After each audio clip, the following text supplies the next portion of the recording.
Hello everyone, my self जय शर्मा। स्वागत है मेडिकल्स की नई क्लास में, जिसके अंदर हम पढ़ने जा रहे हैं सर्जिकल टीम और जो एनेस्थीसिया होता है उसके बारे में। ठीक है, तो let's start to our first slide. What is surgical team? Surgical team जो है वो क्या होती है? सर्जिकल टीम का मतलब होता है कि एक ऑपरेशन थिएटर के अंदर मौजूद जितने भी नर्सिंग हेल्थ केयर पर्सनल होते हैं, पैरामेडिकल स्टाफ होते हैं, डॉक्टर, सर्जन, उन सबकी जो एक ग्रुप होता है, that is known as surgical. So surgical team is defined as the team health personnel who perform the surgery and related task। उनको जो भी टास्क या फिर जो प्रोसीजर्स परफॉर्म करने हैं उस समय जो वो एक पूरा ग्रुप होता है पर्सनल का, तो वो टीम जो है हेल्थ केयर पर्सनल की, उसी को हम क्या करते हैं, क्या कहते हैं, हम सर्जिकल टीम कहते हैं। The members of the surgical team are highly trained, highly जो है वो ट्रेंड होते हैं। और इसके अलावा क्या होता है, they work together as coordinated group, coordinate करते हैं एक दूसरे का, कोऑपरेट करते हैं एक दूसरे को, हेल्प करते हैं। इनको हम क्या कहते हैं, सर्जिकल टीम कहते हैं। देन इसके बाद में आती है the member of health team. Member of health team के अंदर क्या क्या आ जाता है, the makeup of the surgical team depend upon the type of surgery and the type of anaesthesia used. Usually the basic surgical team consist of, ऐसे तो हर एक surgeries के लिए किसी में अगर फॉर सपोज आज किसी की सिजेरियन सेक्शन है, तो उसमें हमारे को ऑब्स्टेट्रिशियंस भी चाहिएंगे, गायनिकोलॉजिस्ट भी चाहिएंगे, और इसके अलावा जो नॉर्मल फिजिशियन है वो चाहिएगा, एनेस्थेटिस्ट चाहिएगा, एनेस्थेलॉजिस्ट चाहिएगा, है ना। तो उस समय जो है किस किस चीज की जरूरत होगी, कौन कौन से नर्सेस की जरूरत होगी जिन्होंने अच्छे से जो है ओबीजीवाई को, ट्रेंड है ओबीजीवाई के अंदर, वो ट्रेंड है। OBGY means obstetrics and gynaecology के अंदर वो अच्छे से ट्रेंड है, तो जिन्होंने 25 से ज्यादा डिलीवरीज करा चुके हैं उस समय अलग होगी। और अगर किसी पेशेंट की नॉर्मल सी सर्जरी है तो उसमें अलग से उसमें तो गायनिक की जरूरत ही नहीं है, तो वो अकॉर्डिंग टू द सर्जरी जो है टीम जो है बनती। लेकिन नॉर्मल जो एक सर्जिकल टीम होती है उसमें कौन कौन होते हैं, सबसे पहले होता है सर्जन, देन असिस्टेंट सर्जन होता है, एनेस्थेटिस्ट होता है, स्क्रब नर्स होती है, सर्कुलेटिंग नर्स होती है, सर्जिकल टेक्नोलॉजिस्ट होता है, और रेजिडेंट्स जो होते हैं वो सारे इसके अंदर आते हैं। देन इसके बाद में आता है सर्जन। सर्जन कौन होता है? Surgeon is the leader of the surgical team. Surgical team का जो लीडर, जो कैप्टन होता है वो हमारा सर्जन होता है। He perform the surgery and provide necessary guidance to the other members. उसको जो भी सर्जरी होती है वो उसको वो परफॉर्म करता है, और अपने जो साथ वाली टीम मेंबर्स होता है उनको जो भी नेसेसरी गाइडेंस है वो प्रोवाइड कराता है। He is responsible for making the major decision regarding the course of the surgery। Surgery के रिलेटेड जितने भी कोर्सेज होते हैं उसके आधार पर वो जो है मेजर डिसीजन लेता है। देन वो जो होता है, क्या होता है, मास्टर्स ऑफ सर्जरी, जिसको हम एमएस कहते हैं, उसके अंदर वो सर्जन जो है क्वालिफाइड होता है, उसकी क्वालिफिकेशन होती है ये। देन असिस्टेंट सर्जन जो होता है वो क्या करता है, सर्जन के साथ में काम करता है और सर्जरी के दौरान जो है असिस्ट करता है सर्जरी को। देन इसके बाद में आता है हमारा एनेस्थेसिस। एनेस्थेटिस्ट जो होते हैं वो क्या होते हैं, पर्टिकुलरली एनेस्थीसिया को एडमिनिस्ट्रेट करने का काम करते हैं। Responsible for the anaesthetic agents administration and to the patient before the surgery. He ensure that the patient's relaxation during the whole surgery procedure and continuously monitor the patient's vital oxygen saturation level, blood circulation throughout the surgical procedure। पूरी जो surgical procedure है उसके दौरान उसके जो vital science हैं, उसके जो ऑक्सीजन सेचुरेशन लेवल है, उसका जो ब्लड सर्कुलेशन लेवल है, उस सबको मैनेज करने का, मॉनिटर करने का काम करते हैं। इसके अलावा जो है क्या करते हैं, रिलैक्सेशन जो है वो प्रोवाइड करवाते हैं पेशेंट को, है ना। देन इसके बाद में हम बात करते हैं स्क्रब नर्स की। स्क्रब नर्स जो है वो क्या होती हैं। देन इसके अंदर आता है she is registered nurse who is a part of sterile field. Sterile field की जो पार्ट होती है सर्जिकल नर्स जो होती है वो रजिस्टर्ड होती है हमारी। देन उसके अंदर क्या हो जाती है, वो assist the surgeon and provide the instrument. जो सर्जन है वो जो कहता है उसकी बातें को वो मानती है, और उसके अलावा जो असिस्ट करता है उसके आधार पर वो अपना जो वर्क है वो परफॉर्म करती है। इसके अलावा इंस्ट्रूमेंट्स हुए, ट्यूब हुए, सूचर्स हुए, उन सबको जो है वो क्या करती है, वो प्रोवाइड करवाती है। अदर सप्लाई जो है वो सर्जिकल प्रोसीजर में जो भी नीड्स होंगी उनको प्रोवाइड कराएगी, फुलफिल करेगी।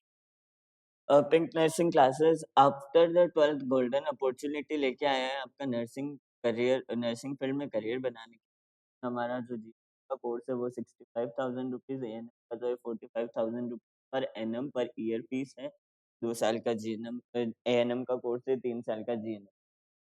देन सर्कुलेटरी नर्स किसको कहते हैं? ये भी एक जो है असिस्टेड जो नर्स होती हैं, जो कि क्या होती है स्टेराइल फील्ड्स जो होती हैं, जो कि एक रजिस्टर्ड क्या कहते हैं इंस्टीट्यूट रेप्यूटेटेड इंस्टीट्यूट से ट्रेंड नर्स होती हैं, रजिस्टर्ड होती हैं। इसके अलावा instrument, drugs and other supply to the surgeon. Surgeon को जो है अलग-अलग इंस्ट्रूमेंट, ड्रग्स और जो सप्लाईज़ हैं वो सब प्रोवाइड कराती हैं। Anaesthetics and the scrub nurse on their demand, और उनके डिमांड के अकॉर्डिंग जो है सर्जन और एनेस्थेटिस्ट और जो स्क्रब होती हैं नर्सेस, उनको जो है उनके डिमांड के अकॉर्डिंग इंस्ट्रूमेंट प्रोवाइड करवाती हैं। She assist in maintaining maintaining the accurate count of sharp supplies instrument etc on sterile field. OT जो होता है स्टेराइल फील्ड जो होता है उसके अंदर पूरी तरीके से जो शार्प सप्लाइज वगैरह होते हैं, इंस्ट्रूमेंट वगैरह होते हैं, उनके जो काउंट्स है उनको मेंटेन करने का काम करती है। एज अ मटेरियल मैनेजमेंट का भी काम करती है, और अपने जो डॉक्यूमेंट्स होते हैं प्रोसीजर के दौरान उसको भी जो वो है क्या करती है मेंटेन करती है, मटेरियल मैनेज।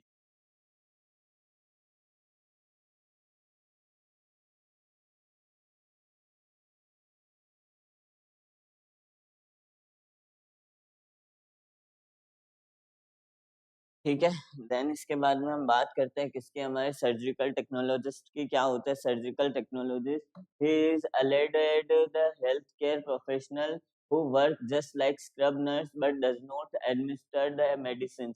यानी कि ये क्या होती है, हमारी एक जो हेल्थ केयर प्रोफेशनल होती है जो कि क्या करती है स्क्रब नर्स की तरह ही काम करती है, but do not administer medicine to the patient. Patient को किसी भी प्रकार के जो मेडिसिन वो एडमिनिस्टर्ड नहीं होने दी।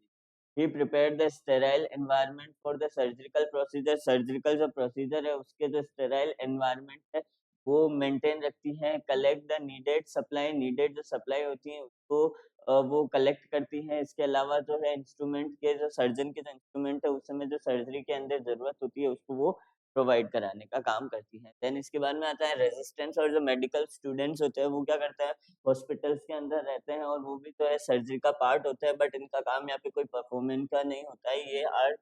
ये यहाँ पे होता है सिर्फ लर्निंग के पर्पस के थ्रू, पर्सपेक्टिव के थ्रू, पॉइंट ऑफ व्यू के। नेक्स्ट हमारा जो टॉपिक है एनेस्थीसिया है, very very important regarding to the exam also, है ना। देन इसमें सबसे पहले आता है हमारा क्या आता है कि anaesthesia is the use of medicine to reduce the painful sensation during the surgical procedure. Surgical procedure के समय बहुत सारे कट्स वगैरह लगते हैं, तो उस समय जो है वो क्या करती है हमारे को कि पेनफुल सेंसेशन ना हुए, तो उस वजह से उसको रिड्यूस करने का काम करती है हमारे एनेस्थीसिया। एनेस्थीसिया का मतलब आप लोग आज like as a medical surgical nursing पढ़ रहे हो और हमारे को पता है एनेस्थीसिया का मतलब क्या होता है, ये हम बचपन से सुनते हैं। डिफाइन करना होगा तो क्या कर सकते हैं, artificially and temporary induce the state of person and total loss of consciousness with one और मोर एजेंट, है ना। एक या एक से ज्यादा जो एजेंट है उसका यूज करके आपको क्या करना है, एजेंट्स का यूज करके उसको टोटली या फिर पार्शियली जो लॉस ऑफ कॉन्शियसनेस कराना है, उस प्रकार उस जगह का कॉन्शियसनेस कराना है। इसके अलावा आर्टिफिशियली और टेम्पररी जो है वो क्या करना है, उसको स्टेट में डालना है, आर्टिफिशियली या टेम्पररी स्टेट में डालना है। देन कॉन्शियसनेस का अनकॉन्शियसनेस, देन दिस एजेंट जो हम यूज करते हैं एनेस्थीसिया में, इंड्यूस एनेस्थीसिया इंड्यूस करने के लिए उसको हम एनेस्थेटिक एजेंट्स कहते हैं। Then anaesthesia is helpful in performing the certain surgical procedure that could cause would cause severe pain to the patient. Severe pain जो है पेशेंट को कॉज होगा, तो उस समय जो है पेशेंट को आपको वो जो है सर्जिकल प्रोसीजर के थ्रू एनेस्थीसिया परफॉर्म, एनेस्थीसिया जो है वो क्या करते हैं कि सर्टेन जो सर्जिकल प्रोसीजर होगा उस समय जो सीवियर पेन आपको वहाँ पे देखने को मिल सकता है। देन इसके बाद में उसको आपको क्या करना है, उसको रोकना है कि भाई किसी सर्जरी में बहुत ज्यादा पेन होगा तो उससे बचाने के लिए एनेस्थीसिया गिवन, तो पेनफुल से सेंसेशन को रोकने के लिए, इसके अलावा हमारे जो मसल रिलैक्सेशन है उसको स्टिमुलेट करने के लिए, produce loss of motor reflex, motor जो रिफ्लेक्स होता है, मोबिलिटी जो होता है, उन सबको क्या करने के लिए, लोगों को जो है वो इमोबिलिटी को प्रोवाइड कराने के लिए कि भाई इमोबाइल हो जाएगा तो वो अच्छा रहेगा। इसके अलावा जो है वो उस जगह जो है बेनिफिशियल होता है। टाइप ऑफ एनेस्थीसिया किस किस प्रकार के होते हैं, एक होता है जनरल एनेस्थीसिया, दूसरा होता है रीजनल एनेस्थीसिया, तीसरा होता है लोकल एनेस्थीसिया। है ना? जिसके अंदर सबसे पहले आता है हमारा जनरल एनेस्थीसिया, जो कि पेशेंट को पूरी बॉडी को कॉन्शियसनेस अनकॉन्शियस कर देता है। देन आता है रीजनल एरिया, जिसमें अगर स्पाइनल होगा तो वो उसके इस पार्ट को हमारे को ब्लॉक करेगा। देन अगर एपिड्यूरल होगा तो पूरे एपिड्यूरल एरिया जो है वो पार्ट को करेगा। और अगर पेरिफेरल नर्व ब्लॉक्स आ जाती हैं तो पेरिफेरल नर्व जो है वो क्या करेगी, पेरिफेरल जो पेरिफेरी पार्ट होगा, जिस पार्ट का होगा उस पार्ट को वो जो है वो क्या कर देगी, एनेस्थेसिस्ट कर देगी। देन इसके बाद में लास्ट हमारा ये दे रखा है, जिसके अंदर हमारे कौन सा एनेस्थीसिया आता है, लोकल एनेस्थीसिया आता है। लोकस एनेस्थीसिया में ग्रेजुअल एनेस्थीसिया जो है वो आता है कि भाई किस प्रकार से जो है आपको एनेस्थीसिया जो है प्रोवाइड कराना है कि पर्टिकुलर इतने से एरिया के अंदर, या फिर जिस प्रकार से कि लाइक अगर हैंड है तो पाम को ही करना है, ब्रेस्ट को ही करना है, या उसके फोर आर्म्स को करना है, उसके शोल्डर को करना है, तो वो सारी चीजें। देन इसके बाद में आ जाता है जनरल एनेस्थीसिया के बारे में मैं बात करूँ, तो general anaesthesia is the artificially induced state in which the patient remain completely unconscious during the surgical procedure. Surgical procedure के दौरान पेशेंट जब कंप्लीटली अनकॉन्शियस हो जाता है, तो उस समय जो है वो क्या करते हैं, उस चीज को हम क्या कहते हैं, जनरल एनेस्थीसिया कहते हैं। Complete unconsciousness is equal to general anaesthesia. इसके अंदर क्या-क्या आ जाता है, या तो आप आईवी रूट के थ्रू भी कर सकते हैं, या फिर इन्हेलेशन के थ्रू भी जो है आप पेशेंट को एनेस्थाइज्ड कर सकते हैं। क्या-क्या इसके अंदर जो इफ़ेक्ट आते हैं वो आता है, सबसे पहले आता है रिवर्सिबल लॉस ऑफ कॉन्शसनेस, यानी कॉन्शसनेस जो है वापस से रिवर्स हो सकता है कि वो पेशेंट अनकॉन्शियस है तो वापस कॉन्शसनेस में आ सकता है। इसके अलावा loss of perception, loss of perception of painful sensation का लॉस हो सकता है। लॉस ऑफ मूवमेंट, मूवमेंट का लॉस हो सकता है। देन इसके अलावा जो है loss of reflexes and awareness, awareness और रिफ्लेक्सेस वगैरह जो है के लॉस के समय में काम में आ सकता है। लॉस ऑफ मेमोरी, मेमोरी जो होती है उसमें भी लॉस हो सकता है। Then type of general anaesthesia, general anaesthesia का टाइप होता है वो क्या-क्या हो सकता है, हमारे इंट्रावेनस एनेस्थीसिया हो सकता है। इसके अलावा इन्हेलेशन एनेस्थीसिया जो है वो, सबसे पहले हम बात करते हैं इंट्रावेनस जो आईवी एनेस्थीसिया है वो कैसे लगाया जाता है। तो आईवी एनेस्थीसिया का यूज करने के लिए आपको क्या करना होता है, सबसे पहले directly administered into the blood circulation so the patient experience very rapid induction, यानी पेशेंट जो है वेरी रैपिड जो है इंडक्शन जो है वो एक्सपीरियंस कर सके वहां पे। For giving intravenous anaesthesia following agents में भी, कौन कौन से इंट्रावेनस आप जो है एनेस्थीसिया प्रोवाइड करा सकते हैं, जिसमें सबसे पहले आता है किटामिन हाइड्रोक्लोराइड, देन आता है थियोपेंटल सोडियम, देन आता है मिथोहेक्सिटाइल हेक्सिटल सोडियम, देन आता है फेंटाइनिल सिट्रेट, देन आता है प्रोपोफोल। ये सारे जो एनेस्थेटिक एजेंट्स हैं वो आईवी होते हैं। देन इनहेलेशन के थ्रू करें तो किसके थ्रू, या एटी ट्यूब या मास्क के थ्रू आप जो है यूज कर सकते हैं इसको।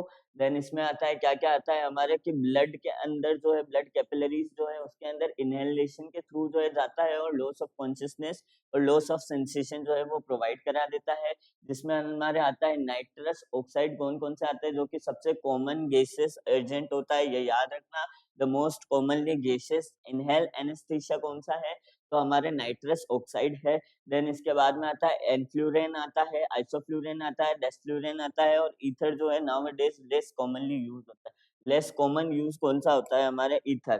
पहले बहुत ज्यादा यूज होता था, ज्यादा तो क्या बट हाँ इसको अच्छे से यूज में लिया जाता था, लेकिन इसका यूज नहीं है। देन रीजनल एनेस्थीसिया के अंदर क्या आ जाती है, स्पेसिफिक एक जो बॉडी पार्ट होता है, स्पेसिफिक जो रीजन होता है उसको आपको एनेस्थाइज करने में, उसको ब्लॉक करने के अंदर काम में आता है। नर्व ब्लॉक काम में आता है। After giving the regional anaesthesia the patient remain aware about his surrounding, patient जो है उसके सराउंडिंग के जो है वो अवेयर रहता है कि उसके समय में आसपास क्या हो रहा है, पर्टिकुलरली वो रीजन रहता है, वो एनेस्थाइज्ड रहता है। It means the regional anaesthesia produce the local effect to the not general effect, ये जो है वो क्या प्रोवाइड करा रहा है कि इसका मतलब जनरल रीजनल जो एनेस्थीसिया है वो लोकल इफेक्ट प्रोवाइड करा रहा है, जनरल जो इफेक्ट है वो प्रोवाइड नहीं कर। कौन-कौन से होते हैं हमारे, spinal, epidural, topical, field block और लोकल इन्फिल्ट्रेशन एनेस्थीसिया जो है हमारे इसमें हो। सबसे पहले आता है स्पाइनल वाला, जो स्पाइनल जो subarachnoid space of lumbar region, lumbar region के जो हमको पता है सर्ब एर्केनोइड जो एर्केनोइड जो रीजन होता है, स्पेस होता है, वहाँ पे ये वाला एनेस्थीसिया यूज होता है। It produce the local sensation, local sensation जो है वो प्रोड्यूस करता है। इसका loss of sensation, sorry lower जो एक्सट्रीमिटीज होती हैं, पेरिनियम होता है, लोअर एब्डोमेन होता है, उस समय में स्पाइनल एनेस्थीसिया, एपिड्यूरल एनेस्थीसिया का इस्तेमाल होता है। एपिड्यूरल जो एनेस्थीसिया है सबसे ज्यादा जो है वो प्रेग्नेंट जो लेडी का जो डिलीवरी होती है उस समय जब उसको सिजेरियन सेक्शन की भी जरूरत होती है तो उस समय जो है वो हम यूज करते हैं, बिकॉज उस समय सीवियर जो बैक पेन है होने के चांसेस ज्यादा रहते हैं। देन ये जो एनेस्थीसिया है वो कहाँ हमारे को इन्वॉल्व करता है, किस एरिया को, लेवल ऑफ डायफ्राम जो है उसके बिलो जो एरिया है उसको हमने एज ए पिक्चर में भी हमने देखा था, उस जगह ये करते हैं। पोजीशन कौन सी देते हैं, C shaped side line position देते हैं उसको, एज ए जैसे बेबी सोता है वैसे हम जो है वो पोजीशन देते हैं पेशेंट को, है ना। इस प्रकार से सी शेप्ड बन जाता है पेशेंट का। देन इसके बाद में आ जाता है हमारे स्पाइनल एनेस्थीसिया जो होती है वो क्या करती है, हमें जो टॉयज होती हैं, फेट्स होते हैं, हमारा जो लेग्स होते हैं, देन इसके बाद में हमारी पेरिनियम और एब्डोमेन है, इन सब जो एरिया है वहाँ पे लॉस ऑफ सेंसेशन प्रोवाइड कराते हैं। इसके अलावा कॉम्प्लिकेशंस कौन कौन से अराइज हो सकते हैं हमारे स्पाइनल एनेस्थीसिया के अंदर, तो उसमें आता है हमारा हेडेक हो सकता है, नोजिया वॉमिटिंग हो सकती है, हाइपोटेंशन हो सकता है। इसके अलावा if the anaesthesia agent reaches to the upper thoracic and cervical part, upper thoracic और जो सर्वाइकल पार्ट होता है उस जगह जो है वो पेशेंट जाता है तो उस समय क्या करा सकती है, वहाँ पे रेस्पिरेटरी पैरालिसिस होने के चांसेस भी बहुत ज्यादा हो सकते हैं, है ना। क्योंकि रेस्पिरेशन के अंदर एस्पिरेट कर सकता है, उस समय रेस्पिरेशन प्रॉब्लम आती ही नहीं है, बट उस समय उसके रिस्क जो है हाईएस्ट होते हैं। एनेस्थीसिया के अंदर रेस्पिरेशन का रिस्क बहुत बहुत बहुत ज्यादा होता है। देन उसके बाद में हम दूसरा बात करते हैं एपिड्यूरल एनेस्थीसिया की। तो एपिड्यूरल जो एनेस्थीसिया है वो क्या होता है, हमारे एनेस्थेटिक जो एजेंट होते हैं उसका इस्तेमाल करके हम क्या करते हैं, जो एपिड्यूरल स्पेस होता है जो कि स्पेस अबव द इस वाला ड्यूरामीटर के ऊपर, ठीक है। तो उस समय हम जो है क्या करते हैं, एपिड्यूरल जो एनेस्थीसिया का यूज करते हैं, केयरफुली एडमिनिस्ट्रेट किया जाता है ड्यूरामीटर और सर्बाइक्नोइड स्पेस के अंदर, जो कि किसको कोज कर सकता है अगर हम उसको केयरलेसली करते हैं तो रेस्पिरेशन की पैरालिसिस कंडीशन, पैरालिटिक हो सकता है, हाइपोटेंशन जो है वो हो सकता है। देन इसके बाद में आ जाता है हमारा टॉपिकल एनेस्थीसिया। टॉपिकल जो एनेस्थीसिया है वो क्या हो जाता है, in this type of anesthesia the anesthetic agent directly applied on the skin and the mucous membrane of the area to be desensitized। desensitize करने के लिए जो है आप mucous membrane और skin जो है उसके एरिया को आप जो है वो क्या कर सकते हो, anesthetize कर सकते हो। in this type of anesthetic agent is used to form the cream, jelly powder, ointment। Jelly powder जो हुआ, क्रीम हुआ, जेली पाउडर, क्रीम या फिर ऑइंटमेंट के आधार पर आप टॉपिकली यूज कर सकते हो, जो कि हम स्किन पे यूज करते हैं, that is known as topical, जो डायरेक्ट आप स्किन या म्यूकस मेम्ब्रेन के ऊपर यूज करते हो, जिसके अंदर जो द मोस्ट कॉमन कौन सा होता है हमारे, कोकेन होता है। सबसे मोस्ट कॉमन कौन सा होता है, कोकेन होता है। देन इसके बाद में हम बात करते हैं फील्ड ब्लॉक के अंदर। फील्ड ब्लॉक के अंदर क्या आ जाता है, जो इंसिजन साइट्स होती हैं उसके एरिया पे जो प्रोक्सिमल इंजेक्ट किया जाता है उसको हम क्या कहते हैं, फील्ड ब्लॉक कहते हैं। This cause the formation of barrier between the incision and nervous system. Incision और जो नर्वस सिस्टम है उसके बीच में जो बैरियर प्रोड्यूस होता है उस चीज को हम क्या कहते हैं, फील्ड ब्लॉक एनेस्थीसिया कहते हैं। देन इसके बाद में हम बात करते हैं local infiltration anaesthesia. Infiltration anaesthesia में क्या आ जाता है, this type of anesthesia anesthetic agent is directly injected to the area to be incised and area where the painful procedure is done। जहाँ पे पेनफुल प्रोसीजर डन होते हैं उस जगह पे या फिर जो कट वगैरह लगते हैं उस जगह पे आप डायरेक्टली उसको क्या कर सकते हैं, इंजेक्टेड कर सकते हैं।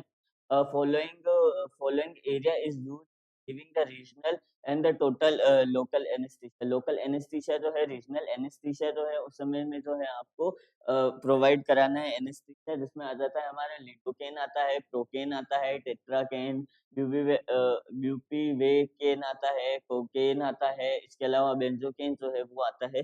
ये सारी चीजें जो है हमारे इसके एग्जांपल्स हैं।